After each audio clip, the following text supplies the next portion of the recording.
We are live, David. Okay, thank you. Good evening and welcome to Tuesday Talk for Tuesday, the 5th of October, 2021. I'm David Abdulah and I'll be your moderator this evening. Of course, yesterday was Budget Day, Trinidad and Tobago's Budget Day. The budget speech was presented by the Minister of Finance, Mr. Coleman Bear, in the Parliament, and he spoke for almost 4 hours, about 3.75 hours. And there have been any number of discussions subsequent to the budget. Of course, the MSJ had 2 pre-budget webinars, and which was shared live on Facebook as well. Last Wednesday, the 29th of September, and the previous Wednesday, the 22nd of September. We had various sectors being represented and various interests presenting their ideas, not just about what they expected the Minister of Finance to do, but more importantly, presented some options for Trinidad and Tobago going forward and identified outcomes that would be either positive or negative depending on what happened on Monday, the 4th of October. Well, since yesterday afternoon at 4:30, well, 5:30, almost 5:30, when Mr. Bear completed his presentation, there have been media discussions and other organizations had post-budget forums, including the very important annual Office Workers Trade Union and Cooperative Credit Union League of Trinidad and Tobago, their joint post-budget forum, which was held this morning. And one of our speakers this evening was on that panel. I myself was on that panel this morning, so I'm glad I'm not speaking, I'm just moderating. So we have to discuss whether they think the budget has benefited them, not only as individuals, but the organizations which they represented. A very dynamic group of speakers. We have Sister Letitia Cox, who is the second vice president of the Trinidad and Tobago Registered Nurses Association. We have Brother David Forbes, the general secretary of the Trinidad and Tobago Postal Workers Union, and Brother Joseph Remy, who wears more than one hat. He's president of the Cooperative Credit Union League of Trinidad and Tobago, and also the president of the Federation of Independent Trade Unions and NGOs, FITER. So, sisters and brothers, welcome to our Tuesday Talk this evening, and we look forward to a very stimulating discussion. I also want to say a very good evening to all who have joined us on our live Facebook stream, and I'm sure that in a short while you'll begin to put up any questions and comments that you have, which I will share with our panel this evening. So I want to begin with David Forbes, the General Secretary of the Trinidad and Tobago Postal Workers Union.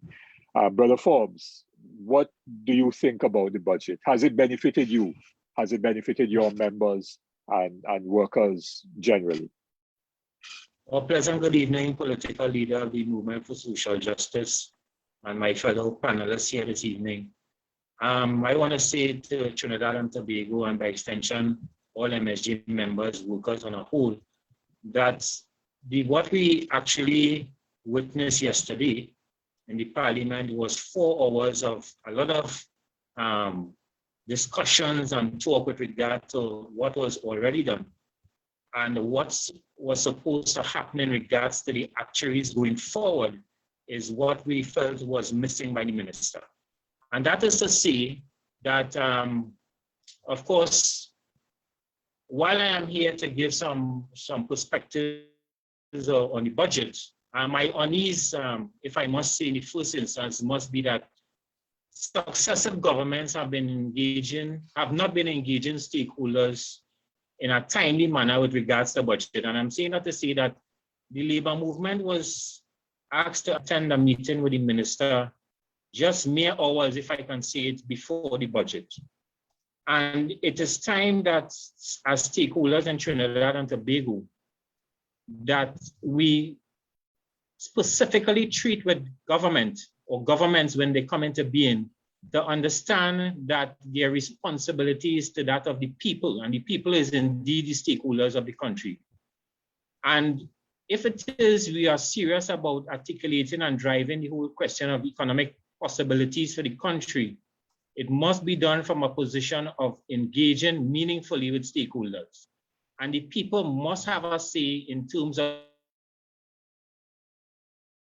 of what they will benefit from, because I think this evening's forum is to when people of this conference in general would benefit from when budgets are to a meeting with the minister where we would have outlined, that is the labor movement, outlined some of the recommendations in terms of what we would like to see and our expectations for the people of the country and a whole, and of course, but permit me to just say a few things before that, outside of what I just said in regards to stakeholders' engagement. What we are recognizing also in the labor movement is that in budget presentations and of course for implementations, we are seeing where labor is being treated lesser and lesser. This I would have specifically brought to the Comrades' attention in the labor movement, that, and I anticipated that we would only be getting a one-liner in the budget. And this is something critical for as labor leaders we have to understand in going forward and how we are going to articulate that aspect of it. And what was in fact done by the minister, he in fact gave us one-liners in regards to labor. Labor has so many issues that goes way far in terms of how our country is to be governed. Because if we are saying business, labor, government, then it has to be from a standpoint of where our specific issues on the day must be addressed in a particular manner. I also want to take note here this evening that there was no mention of the very critical arm of our economics, and that is the Heritage and Stabilization Fund. I've not heard anybody make mention of it as yet. Maybe I missed it at some other forum, where the government, during the hype of the COVID-19 situation, would have gone into those funds. And they have not, or the minister did not say yesterday in his deliverables as to what was expended from that fund. What we in fact saw was, or would have heard, is that monies were expended, but the government didn't really outline for the country where those monies really came from. And I want to specifically say that the Heritage and Stabilization Fund will be interested in the debates going forward, and even from the opposition leader, whether or not that aspect of the deliverable by the minister yesterday would have stated anything with regards to the Heritage and Stabilization. That the food prices has gone way beyond the imagination of a lot of consumers. And I am saying that to say, because whilst we may have a body that's supposed to treat with the price control in Trinidad and Tobago consumer affairs, over the last or recent years, we have seen businesses raise their goods and services at a particular pricing and without control. And now the minister tactfully came to treat with certain basic items yesterday, right? That if it is indeed he removes the percentage of that from it, what you're really coming back down to by the businesses outside the control what is supposed to be sold. Remember, we will want to see, and I'm saying this to my fellow brothers in the labor movement, sisters and brothers, that we have to look at the whole question of the effect of after the 1st of November, where who will be policing the whole question of the increase in food prices? Who is going to police that after 1st of November? Are we really going to see a real move, nevertheless, with the basic items that the minister would have indicated that will be adjusted? We will await to see that. And there's a whole question of accountability. How effective is it to the public's purse, and how can it be done in the future as it relates to accountability from the government? Every fiscal year they come to the parliament and they give an indication of what is the expenses, etc., and run deficit budgets. But in terms of accountability, is it that we have to go into arrangement? David, you might be able to help us with this. You are more experienced than us in the political arena. With regards to information being gazetted in the newspaper from time to time, even before a fiscal budget is read, that the population clearly understands what it is we have been doing. The minister can come to the parliament on any given day or any budget day and just give a presentation and the population has to gobble it up. So that is a serious concern as far as the labor movement is concerned. So yes, we met with the minister on the 28th of November and we made certain recommendations. The first one had to do with labor's economic alternative plan. And of course, the minister's response, I was a bit taken by it, where he would have said, I was at the meeting, and where he would have said that the labor's economic plan was very interesting and that at this time it is not feasible to be implemented. So I don't know what the minister was doing all the time. And that's why I go to say earlier on that when you are engaging stakeholders, he had ample time to come back to meet with us so we can properly address some of the issues or some of the concerns from the general public that is tied to labor's economic plan in a good way. So the minister's response in regards to that was interesting, and I think we should hold him to that in the labor movement, that we need to, as he would have indicated, there will be follow-up meetings even after the budget, and indeed we have to hold him to that. So we recommended not just the labor's economic plan, which would realize investment in building the productivity capacity of the country, the mobilization of funds outside of the state, where the state wouldn't have that wholesome burden, right? So that is what the economic plan, some of the things from the labor's economic alternative plan would have done.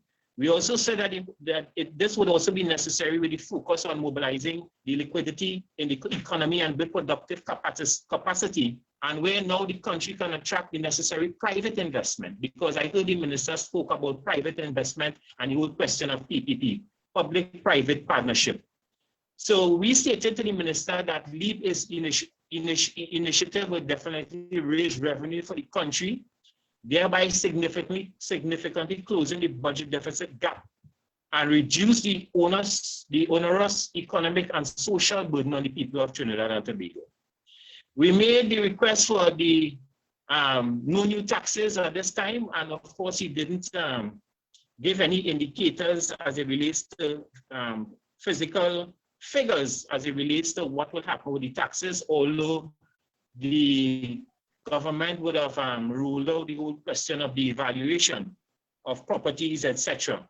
But the labor movement at that meeting would have asked that the government hold their hand on the taxes, in particular the property tax, because of course the complications of it would have certainly devastated persons even in this pandemic situation that we are in at this time. So the minister's theme was resilience in the face of a global pandemic, right? And at that meeting, we would have positioned that there have to be a building of resilience into sectors and industries to fulfill not only recovery goals, but also to attain strategic national goals, meaning it had to be related to human capital development. Because as we know in the labor movement, once you have human capital in the whole drive of economic recovery and all of that, it is pivotal for us to have that type of development driven by your human capital. We also went on to position that there must be incentives for micro, small, and medium enterprises. He spoke to that in some aspects, and how that is to be derived and ruled out will be interesting to see. We also we spoke about the greater engagement and inclusion of trade union movement development in the progressive just transition policy. You know, they have been talking about this just transition policy for quite a while. How serious the government is about that, again, we would have positioned that in how serious we are in any movement to adjust transition. We also spoke about the the fuel subsidy, right? And at this time that we should there be no more removal of subsidies, as this would further increase the economic hardship on an already burdened population. We also told the minister that we wanted an halt to unilateral restructuring of state enterprises such as WASA, TNTEC, TT Post, TSTT, Lake Asphalt, Simcol.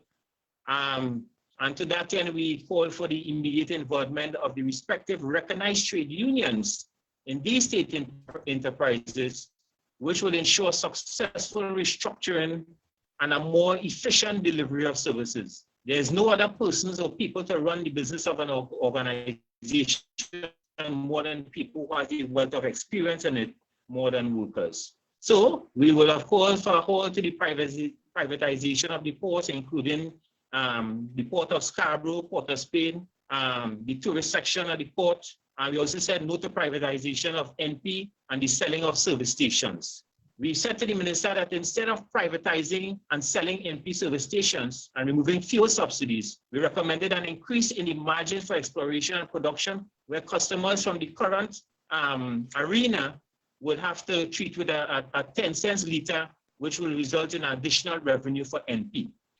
So we maintain that labor must be included in development and expansion of monetizing of the energy sector, in particular in the area of exploration and production, where workers' experience can be used to recertificate idle fields, providing jobs and generally to the benefit of the country. And of course, I know my sister here this evening will also give an understanding to the whole question of vacancies in the public sector, and where we would have made mention to that issue, not just with the nurses, but with our TT Post and other public sector entities. And if we could recall what the minister did the last time in his budget presentation, where he said a freeze on hiring in the public sector, he clarified for us in that meeting that he was speaking directly to actual vacant positions where nobody is going. So therefore, bodies that are in current vacancies throughout the public sector, and that those vacancies are to be filled in accordance with what is supposed to be in accordance with collective agreements, in accordance with CPO guidelines, etc., that has already been in place as it relates to mechanisms. So we didn't just talk about labor, we also went at the heart of the social dynamics of the country and how families are affected in a pandemic. We made recommendations for school grants to be provided for low-income families.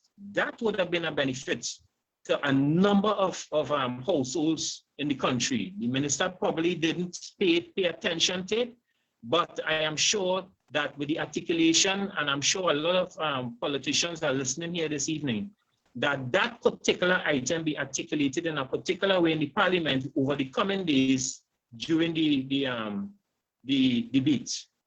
So we recommended also that the Ministry of Education identify students who are needy and require devices for schools. This we are certain is needed to stamp out inequality because of having some children at school, some children at home, children not having devices, etc., etc. And we also went on to talk about the vulnerable in the society and how we target expenditure to those who are really depressed, and how the government would look at certain areas within the country. I know this political party would have done a lot of work in regards to certain areas throughout the country where we have a lot of poverty happening. And it is interesting to note that they have not carbon copied the MSJ's perspective on understanding what has been happening in those communities, that they could have gone in there and do a proper study to determine the people who are really in need in those areas. We also spoke about the question of David, I'm going to ask you to stick a pin, because I know there are lots of things you could talk about, but I want to try and get the other panelists in so that we will also have some time afterwards to discuss, okay? Because you've given us quite a bit of detail about the proposals that the trade union movement provided to the minister.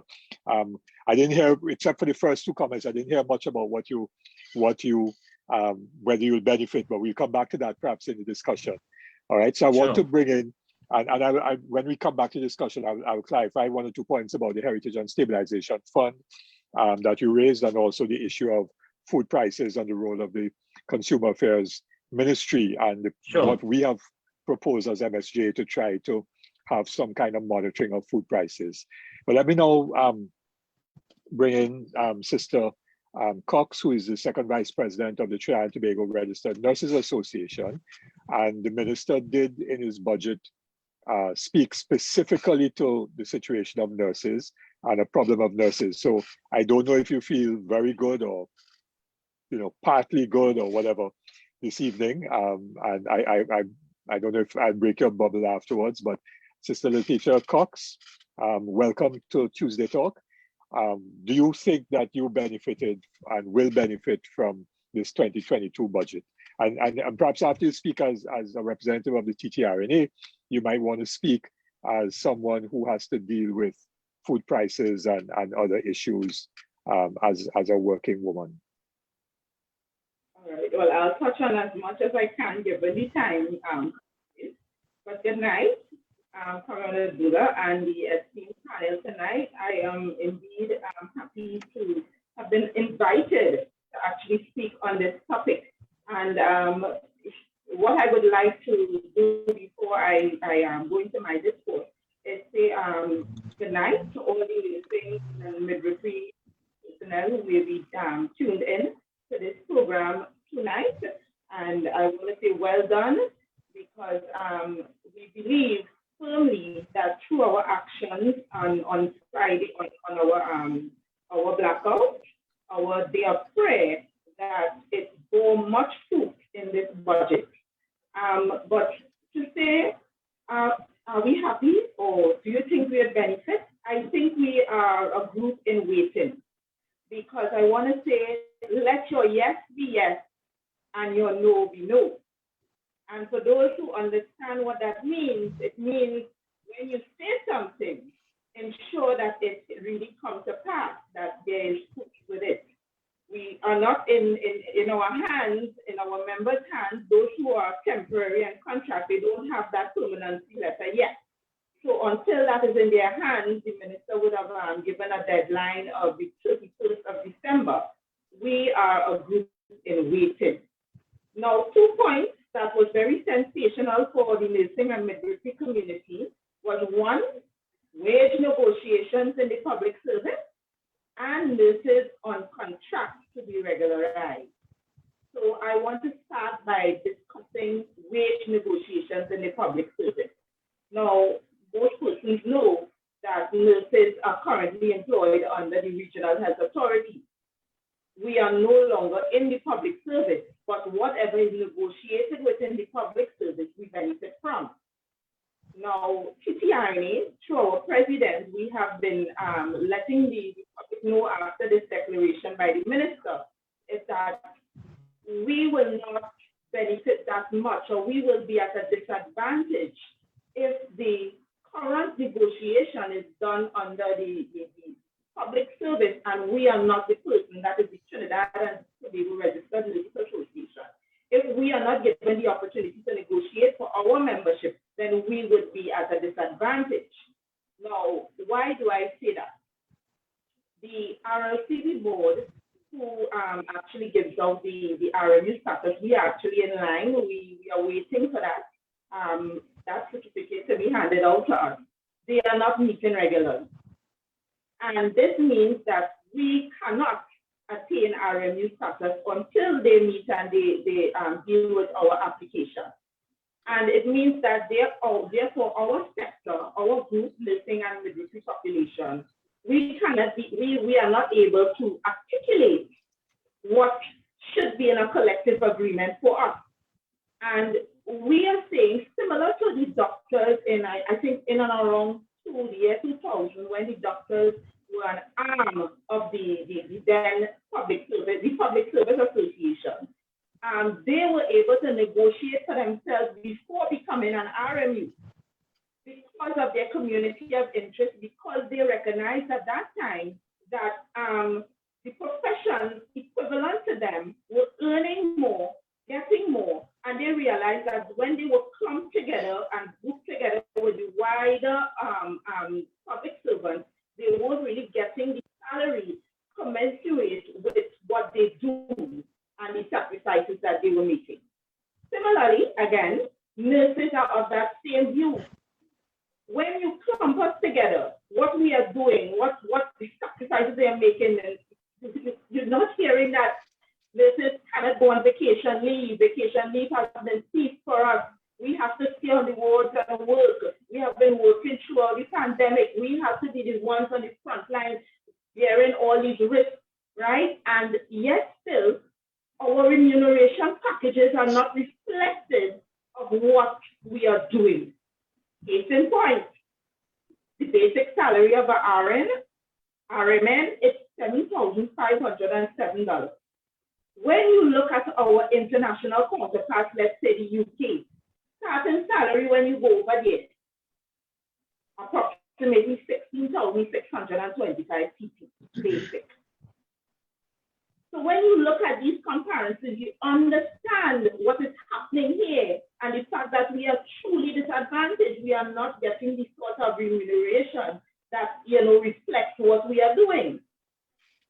Little to no promotional and educational advancement and opportunities, because that when you become like your RN and you step up and you become an HN, just $100 or $200 more. When you become a supervisor, just $200 or $100 more. When you become a matron, the starting salary of a medical doctor is what our matron, our position, highest position in the hospital, she gets what a starting medical doctor would receive.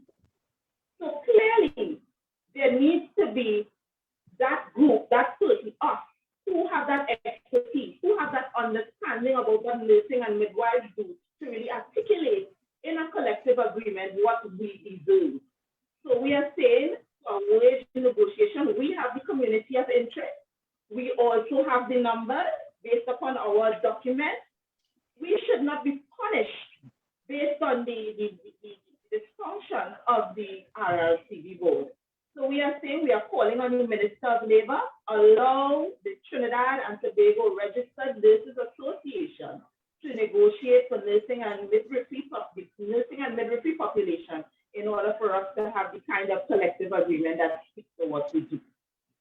So going quickly on, I want to touch on nurses on contracts to be regularized. Now, the finance minister and even the prime minister, they spoke as though this is a new thing. Now, this is the first time they are hearing about this. PPRNA has been lobbying for this since 2017. We have been knocking on doors, we have been sending letters, and we had received no sort of fruitful accommodation for this until now. We believe that the activity, our day of prayer, was downplayed by the government. Of course, they have to do damage control, but we have the real statistics and the real numbers, and we know that we had quite a bit of participation by the nursing and midwifery population. And because of that activity, it was a catalyst in getting the government to actually specify and highlight nursing in the budget. And we want to congratulate and thank all the nursing and midwives. And when I say nursing, I'm talking about RMN, the DHP, the PNA, the PTA, all personnel who would have participated in that activity. Now, there was a proliferation of temporary and contract employment within the regional health authorities, especially during the COVID period. And they disguised it under the word that they needed an influx, they needed an additional staffing of healthcare workers because of the pandemic. But we are saying that, listen, there was a shortage of nursing and midwifery personnel before the pandemic, during the pandemic, and possibly even after the pandemic, unless certain strategic policies and systems are put in place. So we are really happy that nursing personnel was actually called out in the budget. We are looking for the fruits of that discourse. We are hoping that that December 31st deadline will be met. And I know nurses are a little bit mistrustful, but we are waiting. And if the government doesn't meet that deadline, we as a responsible organization, a responsible union, will do what is necessary to ensure that job security is a high priority for our membership. Is everyone hearing me? Yes, yes, we are hearing you. You're a little soft, but we are hearing you, Letitia. All right. Yes. Are you hearing me better now? Is it still soft? Yes, that's a little bit better, yes. Okay, great. Right. So I want to go a little bit into there was they talked about 3 pillars in economic turnaround within health. And I would like to touch on the second pillar.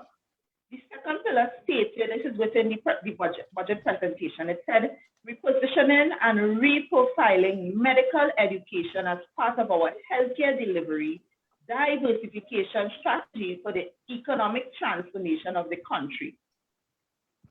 It was not very clear, and I'm hoping that within the budget debate, they would make this a little bit clear. But I want to highlight what I hope it means for nursing and midwifery personnel as part of the Faculty of Medical Sciences, because they highlighted that this is something under the Faculty of Medical Sciences of the University of the West Indies. What we hope it does not mean is that there is going to be a creation of other positions in an effort to attain cheap labor within the health workforce, such as many of us in the health sector would know the failed aids to nursing program.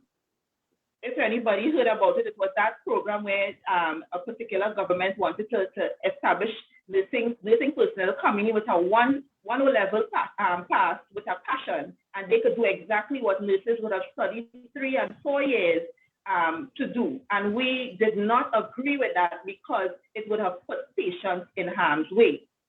We are hoping that that particular pillar does not mean that they will be taking away roles and functions synonymous to nurses and midwives and transferring them to less qualified and skilled and experienced personnel. What we hope that that pillar is speaking to is the rationalization of nursing education, ensuring that there's a common curriculum throughout all nursing schools with set standards, and we want it to be on par with international standards. What we would also want to see is that nursing education to be held in accredited universities. Currently, we have a program which is under the Ministry of Health, and it's currently not in an accredited facility, and the students are really at a disadvantage. They are in they're in facilities that are rented, that not proper toilet facilities. They don't have consistent lecturers. The lecturers are on short-term contracts, and there's a lot of issues there. So we want all of nursing education, which is in the ILO 149 recommendation 157, which deals with nursing personnel, which speaks to nursing education being in universities, similar educational institutions as the medical fraternity. We hope it means that there will be internship as well, because they talked about medical tourism and so on, internships within foreign universities. So in a nutshell, with respect to health and the wage negotiations and the regularization of contracts of nurses on contracts to be permanent employees, we are happy that the government has expressed their intent to rectify the situation. And we are hoping for much fruit and that it will really be done. Now, with respect to, I want to touch on the the removal of VAT on certain food items and other things we can discuss within the discussion forum. Now, the list of items that were highlighted in the budget: biscuits, cooking oil, canned vegetables, corn flakes, canned fish, canned meat, curry, juice, sausages, ham, ketchup, bottled water, and picked tea. Now for a list. When we look at this list, I am seeing a lot of food products that may be considered carcinogenic or unhealthy, right? And we wouldn't want to promote some of these foods. And I'm looking at this and it looks more like it's something to encourage persons for Christmas. Because when we look at the ham, when we look at things like the biscuits and these canned items, they are not really recommended in terms of health. It's high in sodium. So we were hoping that more healthy options would have been considered for the VAT exemption. So we have some concerns in terms of the items that the value-added tax was removed from. So it's not really, many of them are not really healthy options, but more sensational items that would probably look attractive in a Christmas budget. Yes? So that is my contribution for now. And I would, engage in the discussion segment with regards to the other hot topic items. Thank you very much, Letitia, for a very comprehensive presentation on what the budget contained or suggested in terms of promises and so on to nurses and the health sector more generally. Appreciate it. So our third panelist this evening is going to be Brother Joseph Remy, who is, of course, president of the Federation of Independent Trade Unions and NGOs, FITON, and also president of the Cooperative Credit Union League of Trinidad and Tobago. Joe? Thanks much, David. Good night to everyone. Good night to fellow panelists. Good night to all the Facebook viewers and listeners. I do want to say it's a pleasure to be discussing the budget. It's a pleasure to be having this conversation, but to be discussing another ritual is really a challenge for me, in the sense that I have been around for quite a while, following in the steps of David after he left the leadership of FITON. We have had several budget debates, pre and post. FITON used to be at the forefront of the pre-budget debate, and then the OWTU and the Credit Union League used to come and do the post-budget. I recall I sat in some discussions when we used to have meaningful, and I know Comrades spoke to it, when we used to have engagement prior to the budget. David, you remember the comprehensive presentations FITON used to develop to present to the ministers of finance. And when I say comprehensive, it was more detailed sometimes than a budget. And we used to sit with the ministers and engage in discussions around what we believe are proper economic and fiscal measures that will bring about a different kind of society in Trinidad and Tobago. And I'm talking about way back 2010, 2011, 12, going down the road. And some of the things we have mentioned in those budget presentations are still outstanding. And they are not, the government then and now are not addressing some fundamental issues that will touch the lives of persons on the ground. And that is the fundamental thing, We have a lot of flowery economic theories and policy prescriptions that has no substance to really bring about meaningful change to people's lives, the real living standard in people's lives. So yes, people who are paying a light bill of less than $300 would benefit from an increased rebate. And there's a promise that they would also have some similar consideration for their water bill. But that is a far-fetched discussion, because as far as I understand, that has not been finalized in any way that the government will have any legal basis for putting those things in place. But we will see how that works out. But then, on the other hand, and a sector in the society that is the engine of economic activity in Trinidad and Tobago is the middle class. And I am seeing an emasculation of the middle class in a very profound manner by some of the measures that have been put in place. They give it with one hand and take it back with one hand. So they talk about the whole issue of water and tea and tech, but they are saying that they are going to have the market-driven rate for electricity and water rates. And that means they're going to remove whatever subsidy exists. The only people who are going to be relieved are people whose light bill is way below $300. How much person's light bill is under $300 in a time now when the pandemic has forced us to be engaging in much more digital means of communication, which now would engage in higher electricity bills and utilization rates and everything else. Then the heat, we have climate change that is impacting fundamentally on how we do things as a country. And we're not addressing those things. So air condition costs and all these things are going to be fueling your light bills. And the persons who are going to suffer, those persons in the middle class, they have been saddled with the increases. That to me is a major issue. And I just want to talk to the issue that Sister Letitia talked to and tell her, based on my experience over the years in the trade union movement, take what the minister said about the nurses with a bag of salt, 100-pound bag of salt. That's a pinch. 100-pound bag of salt, because I am convinced that that is mama guy. Because if you listen carefully what the minister said, he said that there are pension implications. And once you say pension implications, then you have the whole conundrum between the RHA and the government and the public service with respect to pension administration in those institutions. And there is no clear guidance with respect to how that is going to be resolved. So I'm concerned about the promise that he has made. And I took a cue from what one of the panelists said this morning, and I love it. They are trying to quiet persons who would have been making noise in the society. So there's a THA election that is coming up by December. I think it is statutorily due to be held in December.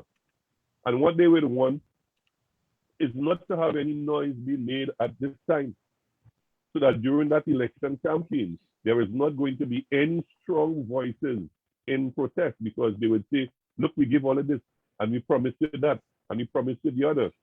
Similarly, with respect to the public service negotiations, and I said it this morning, and I will say it again here, I am saying that, to me, the minister has admitted that he has committed an industrial relations offense, because the minister has said that he is now instructing the CPO to engage in discussions with the public sector unions.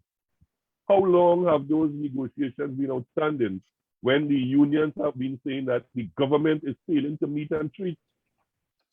So somebody would have been deliberately failing to meet and treat in good faith with the public sector union to engage in bilateral collective bargaining negotiations as enshrined in the Industrial Relations Act. And the minister is now saying, I am now instructing. So if you instruct them to come in, that means you would have instructed them to stop. And by extension, he, to me, has admitted that there was some kind of offense that was committed, and it should be something that the public sector union should explore. And the federation should call them out on those things. Because I could remember when Comrades Anisette and them were accusing the minister of interfering in the public sector negotiations. So he has admitted now, impliedly he has admitted. And these are things that we need to look at. So I am not too happy with the issue of the public sector negotiation. Then we talk about the pension for public sector workers, which again is something they keep mentioning without no clear indication. Those were some of the fundamental issues that the federations walked away from NTAC on, because they were refusing to engage in discussions at NTAC on those similar issues. So to come and mention it in a budget where it could be said publicly in front of thousands of persons, and it's fanfare, it's bravado, it is thumping the desk and beating my chest to say, I promised this to these persons. And I'm saying, I am not too happy with some of the long-term projections of the budget, because I don't think it has laid a foundation for us to take ourselves out of stunted economic growth. I am no economist, but I've been around in tongue long, like Chalky say, when you're in tongue long enough, you understand some of the fundamental things that will drive economic recovery. And Comrade Forbes was right. Some years ago, we sat down painstakingly and developed labor economic alternative plans. And we presented it to the minister. We presented it at NTAC. And there was no traction from the government. because their issue is not stimulating economic growth and development. It's about patronage, and it's maybe they believe that what they are doing is reaching the ground. But I think the disconnect that is taking place is of huge proportions. And I could recall there was a former prime minister under the PNM administration. We told him that, we said, deceased, God rest his soul, Honorable Patrick Manning, you are disconnected from the society. And he said, no, in his bravado style. And what happened thereafter? And it's the same thing happening now. There's a disconnect between the government and the ground in terms of the rolling out of measures that they believe, because the minister boasts about all the social protection measures that they have put in place. But when you walk on the ground and you ask questions, people are complaining. So how are we going to ensure that in future budget presentations, and not just the presentation, the issue is the implementation? So yes, we could have all these fancy talk, and I said it this morning that to me, the minister has a lofty team, resilience in a pandemic, So yes, it is a nice team. So you build resilience to deal with a pandemic. But how do you go about doing that? Are you using some of the key attributes that resilience is built on? How flexible was the minister in his discourse in terms of looking at other alternatives for economic growth and development? How connected is the minister with the ground to understand what resilience means? Are the plans that the minister have made and portrayed, are they realistic in terms of taking us out of this particular situation? What is the communication style between the government and the citizenry to get all of us on board with respect to resilience without going into it as a controversial issue? The whole issue of the communication strategy with the vaccination effort, they have failed miserably because they believe that you could pong people into submission. That is the communication strategy of this government, beating people on the head for them to go into a means of submission.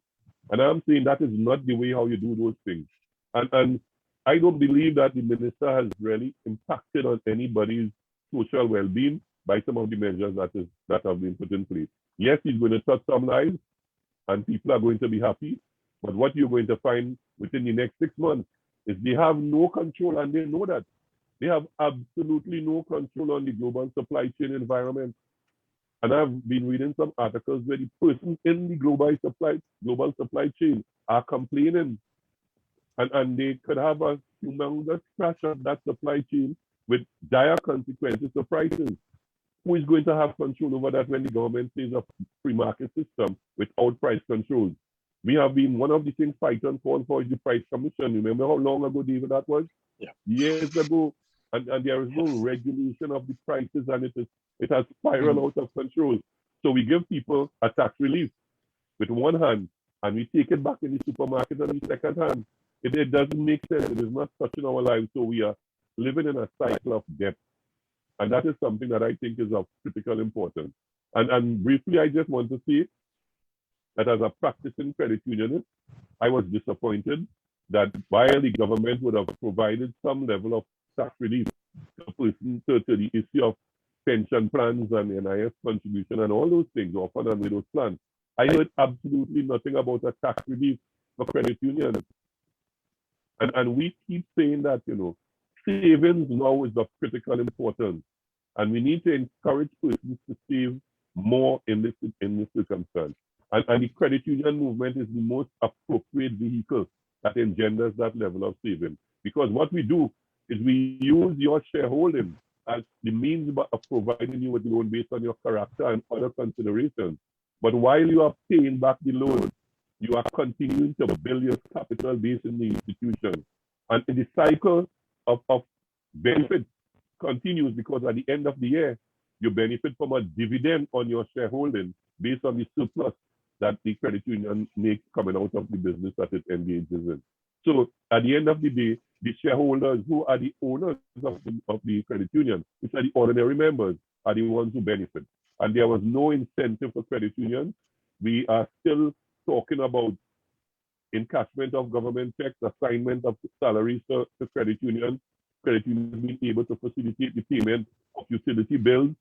Those are some fundamental issues policy-wise that we believe the minister could have talked about in his budget. And then we are going to be plugging and advocating for those things because we are convinced that the credit union sector, the cooperative sector, is one of the most important vehicles to take us to a different level of economic independence. We will continue to push for that. And I would want the nexus to be maintained between the working class and the credit union movement. Because if you look around, the majority of members who belong to credit unions are working class persons. But what is one of the laments is that people develop different postures when they sit in a credit union meeting and when they sit in the trade union movement. So they will stand up and make noise in the trade union and push the trade union leaders to do certain things. But when you do the same thing in the credit union movement, they adopt a more passive posturing. Up to now, I'm trying to understand that human behavior because it's the same persons that I'm seeing sitting in the same AGMs and general council meetings, but behaving fundamentally different because they believe credit union is about money and it makes me a bourgeoisie. I have a realist and we need to move the thing in a different direction. So I would just want to close by saying that while the budget will touch the lives of some persons, I think from a holistic perspective and a macro economic developmental perspective, there are a lot of shortcomings in the budget. And we will have to continue to analyze these things and continue to talk to them on an ongoing basis so that we could educate the citizenry of some of these shortcomings. And then, don't be fooled by the little carrot that is dangling on a stick, because while you are grasping at that, they are taking away from you on the other hand. So, we will continue to dig deep, analyze the budget, and come up with our countermeasures that we believe would be to the benefit of our citizens. So I would want to pause here and we will engage in further discussion as we go along. Thank you very much, Joe, for that very comprehensive statement. And you covered both labor issues and credit union issues, the cooperative sector issues, as well as the general, direction of the budget and the implications of those policies going forward for ordinary people. So thank you very much. We've had three excellent presentations. I'm going to ask those who are on Facebook to, if they have, following the live stream, if they have any particular questions, please type it in. I'm monitoring it. You might see me kind of looking off from time to time. That's because I'm monitoring the Facebook feed.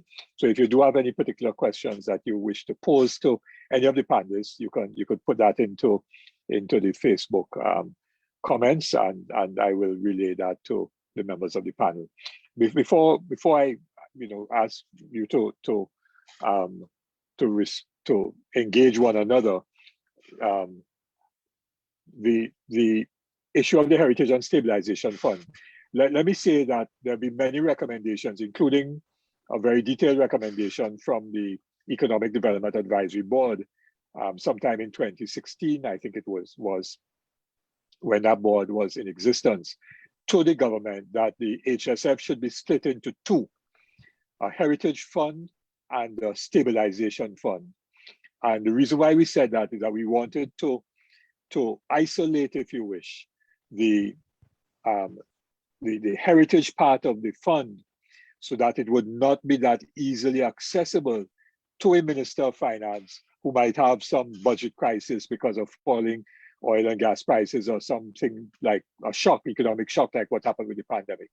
So you would have a stabilization fund, which would be smaller, which could be used with parliamentary approval, as the case may be, for immediate redressing of economic shocks as a result of some unforeseen event like rapidly falling oil prices and gas prices, or a pandemic or some natural disaster. And then the Heritage Fund would remain more or less intact and earning interest over a long period of time to ensure that future generations will have the benefit of the natural resources that we have today and which we're exploiting today. That recommendation has of course not been implemented by this government, and one could only guess why.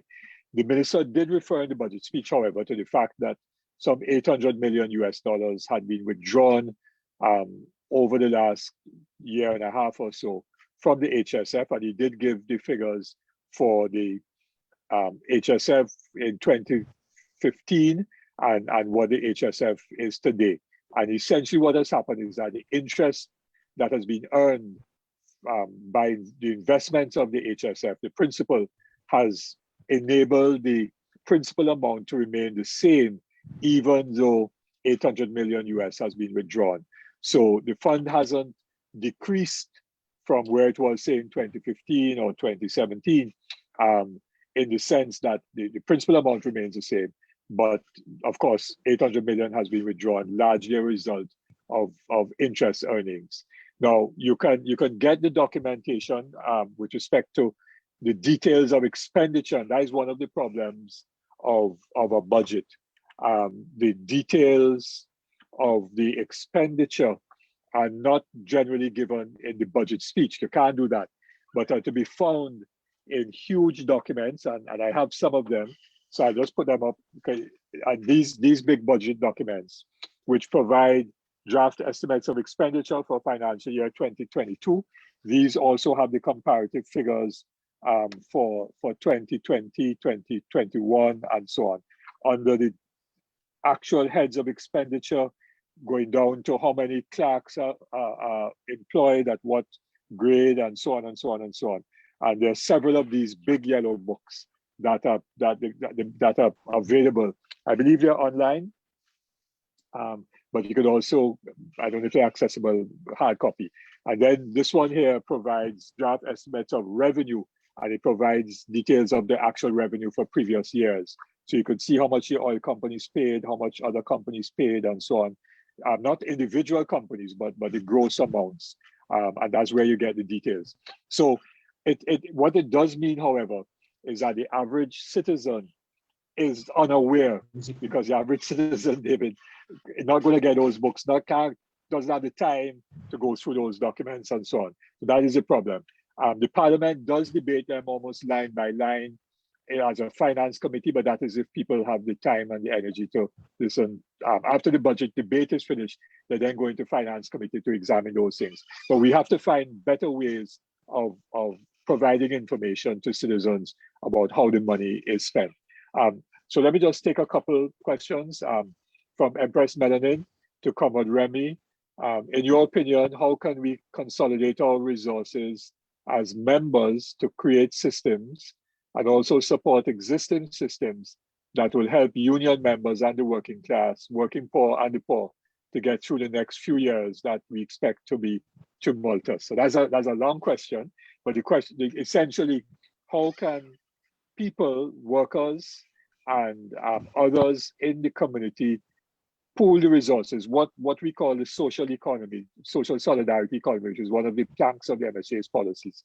How can we pool resources in the credit unions, cooperatives, otherwise, or people forming cooperative businesses and so on? How can we pool resources to ensure that people go forward? So that's to Comrade Remy. Brother Robert Benassia of the Sanitation Workers Union. There are food shortages all around the world. China is buying and storing. Agriculture is once again treated as unimportant. Why not collaborate, Guyana, Venezuela, other Caribbean countries, and so on, to ensure that we have essentially food security? And that question is an old question. Let me just say that Dr. Williams had way back had proposed and had funded a Caribbean Food Corporation. Its headquarters was actually around the Savannah, in one of those buildings around the Savannah. And then subsequently, there have been proposals for Caribbean-wide efforts for food production, but nothing has come out of it. So maybe one of the panelists would like to deal with that. Sister Joanne De Freitas, our PRO, MSA PRO, is saying, are the prices of oil and gas used for budget revenue projections realistic? All right, well, I will tackle that one perhaps in a while. And Sister Renee St. Rose, from Brother Forbes Union, a member of his executive, and I'm a MSA member as well, everything raising except our salary. Okay, well, that's just a comment. Okay, so we had one question to Joe about pooling resources, and one about the question of food security on a regional basis. Any one of the panelists might want to address that. And I will address the oil and gas budget oil prices being realistic. Joe? Okay. Yeah, with respect to the pooling resources, and I have been an ardent advocate for community-type cooperatives and the formation of credit unions. And the Act now, we have to take advantage of the provisions in the Act now because we are in the process of altering our legislative framework, which will make it a little more difficult for the formation of small community cooperatives. And what we have to do and is a combination of that with education, because people have to start to understand that you gain more by working together collectively. We tend to individualize our wealth creation activities. So we go into our own individual personal investment opportunities on our own. So we'll go to a broker and we'll go to some private equity thing, or we go to the bank, or we go elsewhere. But we don't come together and pool it through a credit union where one, you could have the same investments in the credit union. And while that investment is building, you're building your capital at the same time. And you're working collectively together. And what the Act provides for is a cooperative could belong to a cooperative.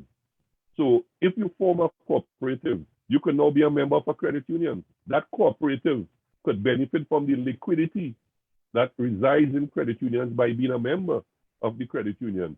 So we have to look within the provisions of the law to see the avenues we could utilize for our benefit. But and sometimes, we talk about Dr. Eric Williams. While he had his faults, there were some things that he was pointing us in a particular direction. And that whole issue of cooperative development was a fundamental pillar of his developmental trust. It may have been put forward to kind of appease the society because of the time that the whole trust of cooperative development was put on the table. But I am saying that we should take advantage of those opportunities now because it speaks to the issue of collectivism, working together. And we see in the pandemic, at the onset of the pandemic, and you're seeing the whole issue of working collectively being demonstrated in a good and a bad way. At the onset of the pandemic, we were all saying, let us do this thing together collectively. So the whole socialism kind of trust and cooperativism and collectivism was more pronounced.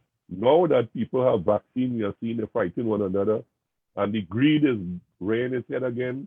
The individualism is coming out at the forefront, and we are moving away because people are seeing, as they say, some light at the end of the tunnel, and we're going back to our greedy ways. And that to us is sad because we don't learn from those experiences. And I would hope that people will start to see the cooperative credit union movement as that beacon to take them to our next place, not just for their own personal wealth creation, because you do it collectively and you empower the communities that you belong to at the end of the day. And you make life easier, things like security, education, and all the other things, the sporting facilities, sporting activities and things. That is what community building is about. And that is what I believe cooperatives should be put forward to as that kind of vehicle. And I just want to say quickly, David, that with respect to food security, I keep saying to farmers, yes, it's good to go on your own, but there are provisions for agricultural cooperatives. Again, you could benefit from economies of scale. Because if every farmer tried to buy all the expensive equipment that is required now, they will run into challenges. But if they pool their resources and work collectively without looking at greed at the end of the day, but looking at it as a service that we all could benefit from collectively, then we might have a different outcome and we could see a trust in agricultural development. And that thing David talked about there, when I go Guyana, there was a big project that Guyana was supposed to be the food basket. Guyana had the land resources to be used for agriculture, to provide the input into agri-processing in the other regional thing. But the whole issue of CARICOM failed again because of individualism, and nobody wants to work collectively. And that to us is why that whole project failed, David. And you may have other historical issues behind it, but to me, when you talk to the people in Guyana, that was one of the fundamental issues why it failed, because of the individualistic nature of the Caribbean leaders. We all felt we were king in our small domain, and we didn't want to build CARICOM into what it's supposed to be. And that is something that is of critical importance to us at this time. Yeah. Okay, thanks, Joe. Letitia or David Forbes, any responses by any of you to what has been said? We do have some other questions. So let me just, before I lose track of them, another question is, what can the credit unions do to bring about an awareness among both members and non-members? That's from Sister Renee St. Rose. Robert Benassi has come back with not only food security, but affordable food and for export foreign exchange earnings. Yeah. So any other of the members of the panel would like to tackle the issue of food? Comrade Abdulah, I had a point. Yes. I was here, Comrade, because I was reading through the budget and I saw that there was an allocation to the credit unions for SMEs. So I really would have loved to hear Comrade Remy's view on that, because I'm seeing that it's something good. And so as we are discussing what credit unions can do, because I know I am one of those persons who would have benefited in terms of the allocation that they gave prior in terms of loans to help with different things during the pandemic. So I would really like to hear Comrade Remy in terms of the allocation to SMEs in the budget. Okay, that is not this year's budget, and I was saying, the minister is a fluffy deliverer. That started since the pandemic started. There was a liquidity support program that the minister engaged in between the credit unions, and what it was doing is to provide guarantees for loans that members of the credit union would take out when they lost their jobs through the pandemic. So that was one. There were two support programs, one for the individuals and for the small and medium enterprises. But we have not finalized the arrangement, the contractual arrangement, and the operational arrangement for the SME sectors yet. What we are, and right now we have just about 7 or 8 credit unions who are still actively involved in the liquidity support program. And we have a take-up of about, if it's under $1 million so far, because you see the concern that credit unions have is that credit unions have been very liquid. Credit unions' interest is what drives the surplus allocation. So when credit unions lend from their money, that is how they accrue interest to pay dividends down the road. When they lend the government money, all they make is a percentage of that interest. So credit unions decided, look, I would use my liquid situation to provide the loan facilities, at reduced interest rates, which will benefit me more because I don't have the additional burden to be paying the government and paying the administrative arrangements with the government. So because they were more liquid at the time, when this came out, they didn't have a high uptake by credit unions to this liquidity support program. Because a lot of credit unions were in a very liquid situation because of the Petrochin closure. We had all the other issues that impacted us economically. And people were not taking loans as they were supposed to. And your found credit unions had excess liquidity that they had to use. And the pandemic was a very opportune time for them to do that. Because what happens is that when you use it that way, it redounds to the benefit of the member, because the member, by extension, benefits from dividend allocation at the end of the year. But when the government, and the government wasn't a grant, it was a loan that you have to pay back at, if it's 1% of the reduced balance, we say it will go at 0.5% of the reducing balance, which works out to be about 3%, 3-point-something% per annum, which is the best interest rate you can get anywhere in the world. So yes, that there is that program, but the program for SMEs is not in place as yet. And what I'm saying is the minister has a very skillful way, the PNM government, because you could remember the narrative with Petrochin. So let us don't get fooled by the narrative. They are very skillful in putting a narrative outside here to make you believe. They, as a man say, they will make an Eskimo buy a bikini. Be careful of them. Okay, all right. And Letitia, you wanted to come back in on it, or David? Any of the issues? Yes. Because what I'm thinking is that if it really was operational, then the persons in the informal economy who can really benefit from being a part of the credit union movement would, because they would be both saving and would be able to benefit from investing into their small businesses, like hairdressers, barbers, those persons who would have really bear the brunt within this last lockdown here, it would have helped them. So one of the things that I really saw, and I did a presentation recently for OWTU in terms of women of the informal economy, you know, it's very scary that grants that will that the minister they spoke about within the budget, you know, they were boasting about the grants that were given. Quite a few persons, especially those in the informal community who are predominantly female, did not access the grant. They did not get it. Although they applied, they were not able to benefit from the grant. So there is a problem between saying that something is going to be available and actually the person, the end user, getting it. So we have quite a few persons who would have needed that grant but did not get it. So we have some problems there. And just to add one thing, David, quickly before, just to clarify one thing, and what people don't know again with the credit union system is that, yes, we are, right now, in the movement, we have funded a lot of sole traders because the law is such that you could be an individual and be a member of the credit union. So we have created a lot of startup small businesses. It is registered in the member name. But once the person morph and register their company, they can't now be a member of the credit union. The business can't be a member of the credit union because the legislation does not provide for that. So what we do is like we feed in the small business development and then they go in elsewhere.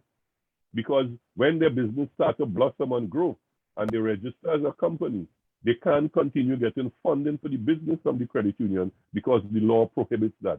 And those are some of the legislative changes we have been fighting over the years to have amendment. Because we are laying tracks out to say for good teacher and we setting up people, putting them in a nice space, and then the bank's taking them because we can't provide them with the funding because the law says we can't do that. Because they want to corral credit unions in a corner because they believe it will eat away at some of the bank profits. That we have space for everyone.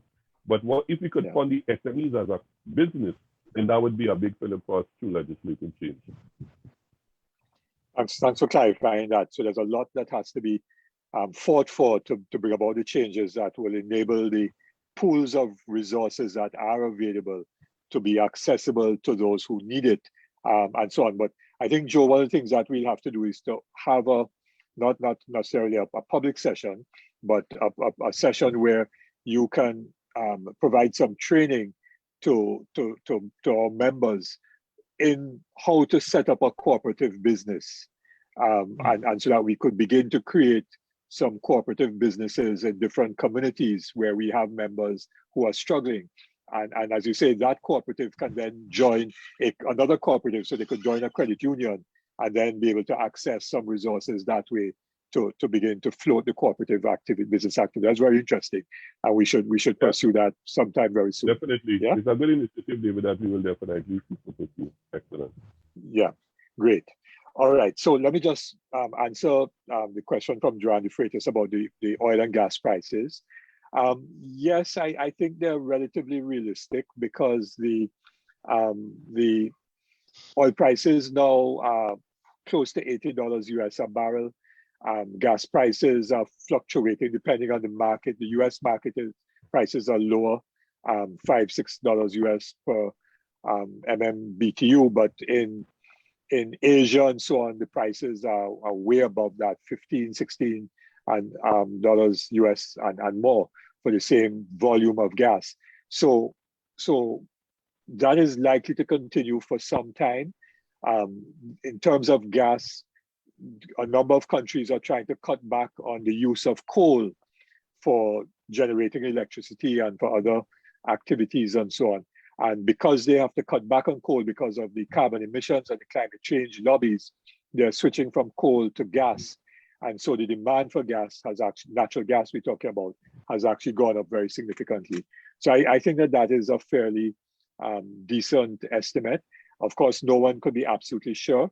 And in terms of the oil prices, that too, with some of the actions by Biden in the United States in responding to the environmental lobby, to restrict some of the drilling and some of the other oil exploration and production and pipeline activity. I think he stopped one of the big pipelines coming down out of Canada, which Trump had supported.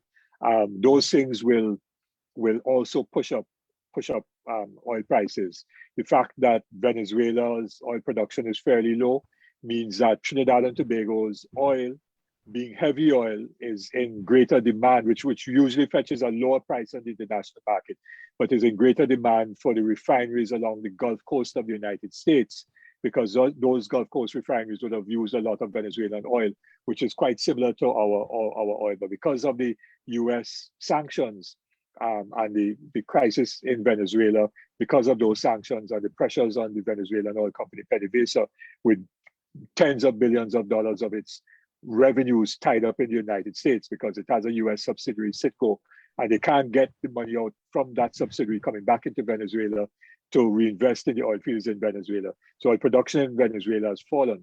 And so to fill out those refineries in the Gulf Coast, the price of oil has gone up. And so Trinidad's oil price is not doing too badly. So I think they're realistic, fairly realistic at this time. But of course, I could be proven wrong. Anybody who wants to bet absolutely on oil prices either is a multi-billionaire like Mark Zuckerberg, who could have lost $6 billion yesterday and not worry about it, or you're a fool. So I'm not going to bet on it, but I think it's a fairly good estimate. Okay, so Corbinasa is coming back to the question of food production and so on. So let me tackle that a little bit. Apart from the issue of the Caribbean coming together for regional food security, and during the pandemic, we in MSA put out the roadmap for recovery and changing of Trinidad and Tobago. And one of the things that we recommend, this was a year and a half ago, this was in May last year, one of the recommendations which we made and one of the early discussions at CARICOM level heads in the pandemic was to have some kind of investment again, taking a look at actioning, say what you want, talking about it, whatever it was, a Caribbean food plan again. And that Caribbean food plan had also been repeated in the Ramphal report, the West Indian Commission report, which was issued in 1991. Time for action, that is what, 30 years ago. And up to now has not been implemented. So it really is about the interests which constantly fight against local food production, the interests of the merchants who import food and who make money on the importation of food. That's a powerful lobby. And so they don't necessarily want domestic food production to be increased. And it is a part of the plantation economic system that we have not transformed from slavery to now, where the model is that we export and we use the money that we get from exports to buy everything that we consume. And until we break that plantation system fundamentally, we will not increase our domestic food production and get to food security, some level of food security. So it is going up against the status quo in that regard. I mean, the minister spoke about various private sector initiatives and so on to do things, including, I think, and somebody else may have talked about it, including strawberries and blueberries to be grown under greenhouse conditions in Tobago. But why don't we have a massive program of planting orchards of mangoes, zabacas, guavas, and other breadfruit and so on that can be used not only for local consumption, but for export as well, and for further processing that could be, could earn significant foreign exchange. And we could also create employment not only in the farm jobs, but also in the processing jobs downstream and in the packaging industries that have to provide packaging material for the processing plants and so much more. So those are the things that should be happening. And the government should be using a lot of state land for active programs of developing not just short-term food crops, but also other kinds of produce. I've driven in Cuba, and you travel for miles, and it's miles of orchards of mangoes and other products like that, you know. So it really requires political will. That is really what it requires: political will and a vision. All right, so I've spoken enough, and so let me ask now, because it's getting to 10 to 9, and we normally wrap up in an hour, but because we had 3 persons and very interesting discussions on the budget, we will end in about 5 or 6 minutes. Let me just make one quick point on something the minister said yesterday. He said he's going to provide the most vulnerable with a fuel card. So you could go to the gas station with your fuel card, so you get a subsidy when the price of premium or diesel goes up.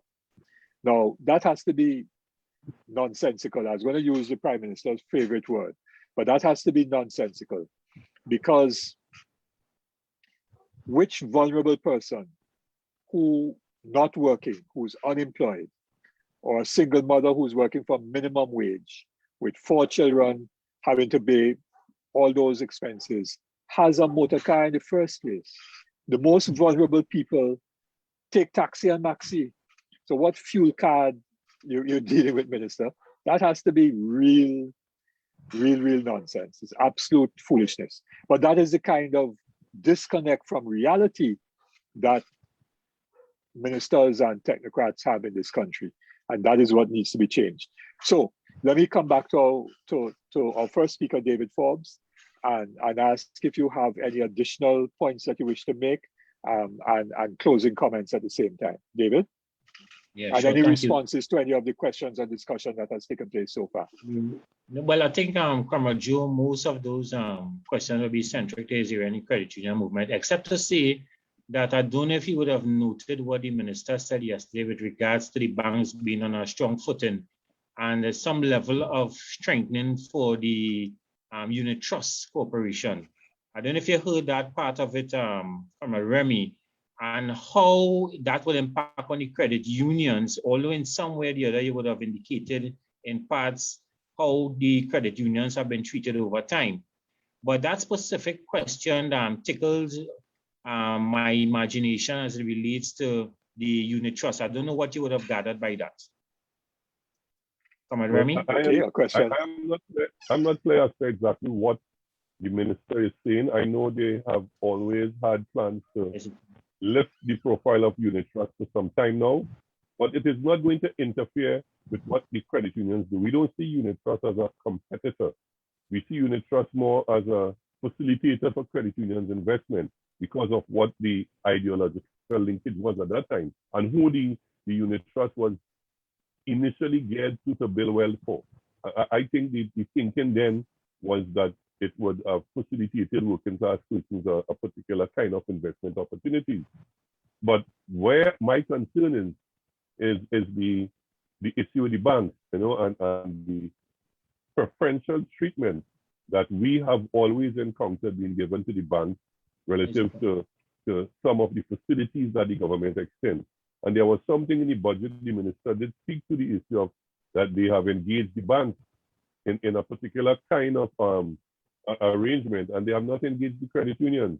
And those are the things that we raise issues with, you know, because they always give preference to the banks. And that is why I believe that they will stall as much as possible, enhance legislation for us to lift the kind of services we offer, because then they will believe that that will be competing with the banks, you know, because they have their connectivity and their interest, you know how the big business conglomerates operate. So the unit trust is we have no issues with the unit trust. I think the issue is really with the commercial bank. Yeah.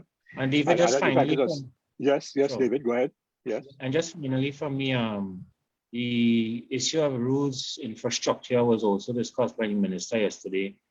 Via the public-private partnership. I think he was a bit vague in that area. A lot more needs to be deciphered as it relates to funding, because I would have gathered that he would have just stopped at put a full stop there, not explaining to the population where the funding will come from for further infrastructure works via roads. I think Shiraz would have made mention of it this morning where they didn't make any particular mention to the central and southern areas of the country. And even where you would have indicated earlier as it relates to further strengthening the food basis, agriculture and access roads and that kind of thing. So there's still a lot to be done, you know, as where the government is concerned, and of course how serious they are about agriculture and feeding the population. From time to time, you know, the labor movement will always speak about that, but speaking it is in one term, but in terms of the impact of it and implementation and the farmers themselves putting pressure on the government to realize what they would want to see in feeding our nation. I want to thank you, David, for this opportunity here this evening. And I think that we just have to keep holding the strength that we have as a movement, and even to your party, you know, that you continue to do the work that you all have been doing. Thank you very much, David, and thanks for your contribution this evening and on previous Tuesday talks, because I know you've now become a bit of a regular feature, and everyone looks forward to your contributions on Tuesday talk. Thank you very much for that. Sure. Letitia,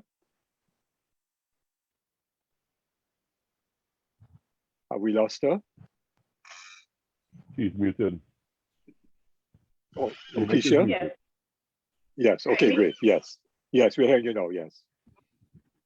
So, as part of my as I close, one of the things that I would want to state is that when you mentioned the transport arrangement, I, in my activist mode, bought some bus tickets, you know, because I said, okay, I want to, you know, the buses, and they did advertise at the Shogunas, they put us into Shogunas is much more cost effective than using a taxi. They raised the taxi fares, and I, in my activist mode, went and bought my ticket, and I stood up with my son waiting in Port of Spain for a bus that was supposed to come 11, and 12 o'clock I was still waiting. Oh God. 12:30 came, I was still waiting, the bus didn't arrive. So I had to go and take a taxi. And put so, with that being said, there needs to be an improvement in terms of the reliability in the public transport system, so that it would be a really a realistic alternative for persons who cannot afford the exuberant prices that are going to be put before us with the taxis, right? One of the things that we didn't highlight, and I know it's a pet peeve for the nursing and community, housing. We have been working very hard, and we have been facing this pandemic very bravely. And one of the things that hurt us is that though we are deemed essential, other essential services such as fire or the army, the police, and so on, they have a percentage of housing at the end of the day that is allocated to them. But for some reason, listed as an essential service, we are not allocated. I think they want us to marry a serviceman. I don't know if it's that, right? If I could say that on your... Yes, you could say that. You could say that. Of course. That we have to marry into the service so we can probably be able to afford it.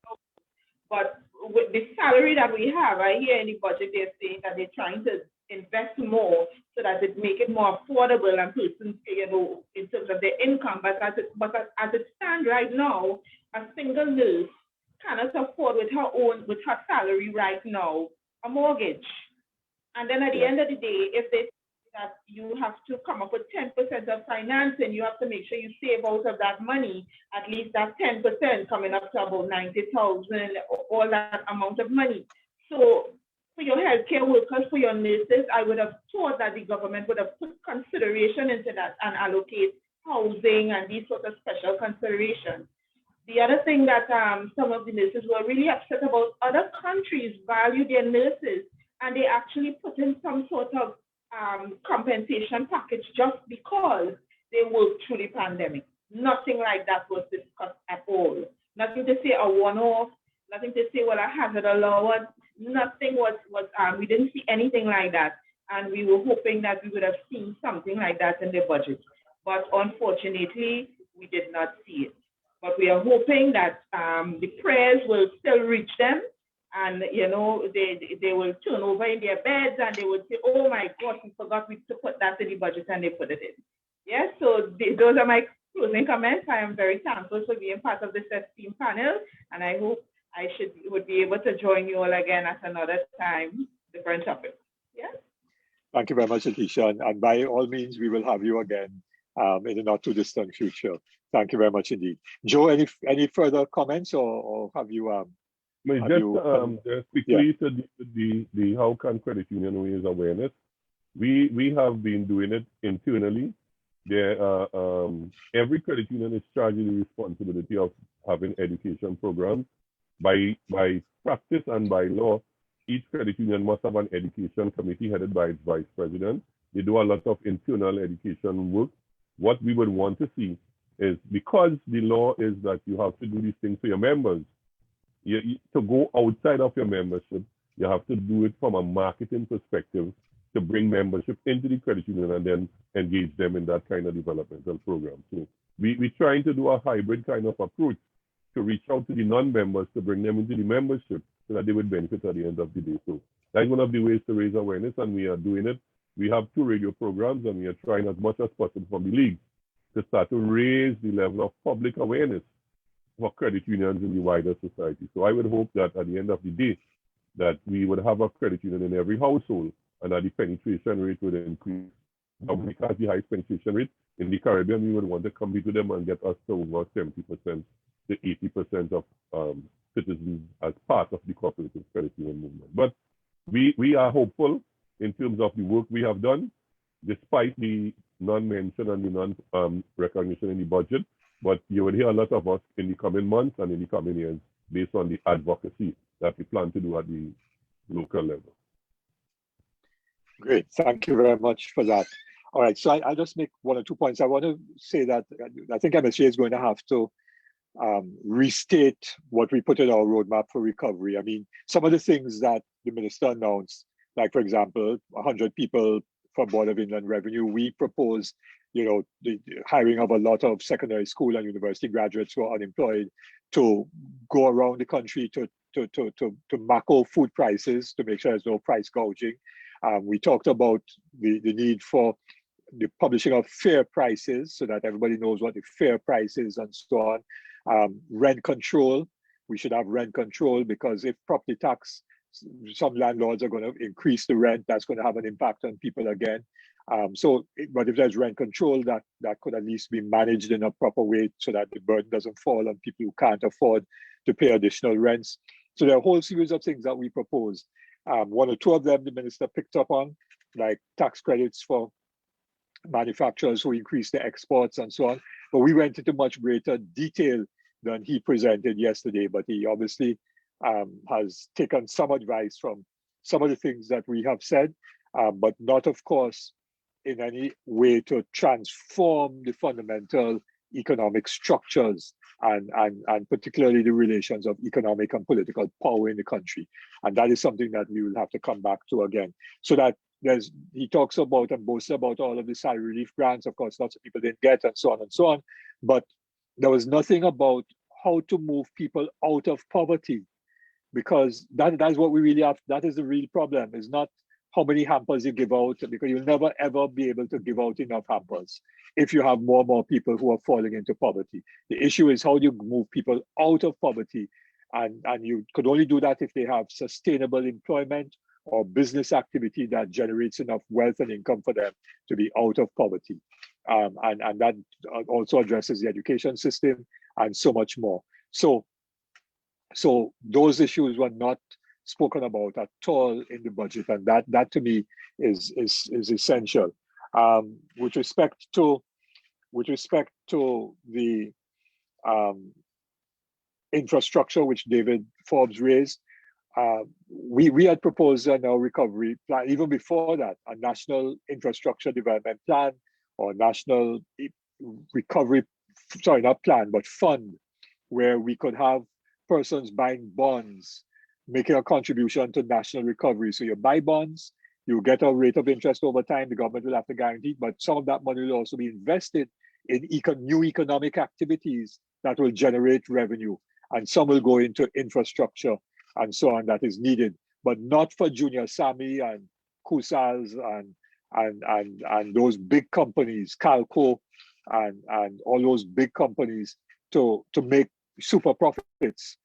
It should go into smaller companies, some cooperatives, community-based firms and so on, so that the wealth would be generated in the communities and the communities would feel a sense of ownership of the projects that they are engaged in and so on. So we've transformed the way in which resources are not just allocated, but then multiplied to create wealth, not for the few, but for the many. And we need to have more discussions around that. And lastly, my advice is that, you know, the trade union movement, credit union movement, cooperative movement, and people generally have to be very vigilant, because the road that the minister essentially is pointing the country towards continuing on is the neoliberal model. And that model will see the rich getting richer, the poor getting poorer, and the middle class becoming poor. So we have to avoid that. It's going to transfer more wealth to those who have. So the inequality of wealth and income will continue to increase. And the power of organized labor will be weakened. The individualism that Joe talked about will become more rampant.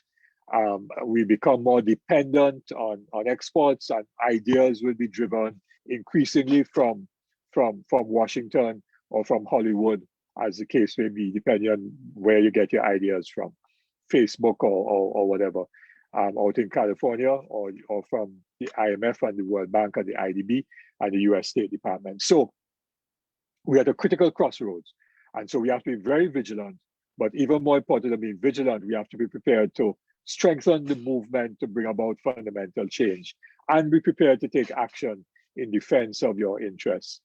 Because politics really is pursuit of your interests, and real politics is not just about elections. Real politics is organizing to defend and advance your interests, and that is what is needed now. Real politics, not the voting politics and not red and yellow backward politics, but the real politics of working people having a revolution in mind, recognizing what their interests are, and organizing to take action in defense of their interests for a different Trinidad and Tobago, where the many will benefit and not just the few. So as moderator, I wasn't supposed to say all of that, but you know me, can't help it. And my PR team will be vexed and quarrel with me tomorrow and say, David, you went too long. So have a very good night. Thank you very much, David Forbes, Letitia Cox, Joseph Remy. We've had an excellent program. Thanks to all who joined us on Facebook for your comments and questions and so on. Stay safe out there. Be careful. Get vaccinated. But we need everybody for this struggle. We can't afford to lose any soldiers in this struggle at all. Thank you very much. Take care, people. Okay, bye. And thanks to Gregory Fernandez, our party chair, for hosting the meeting. Thanks, Gregory. Yeah.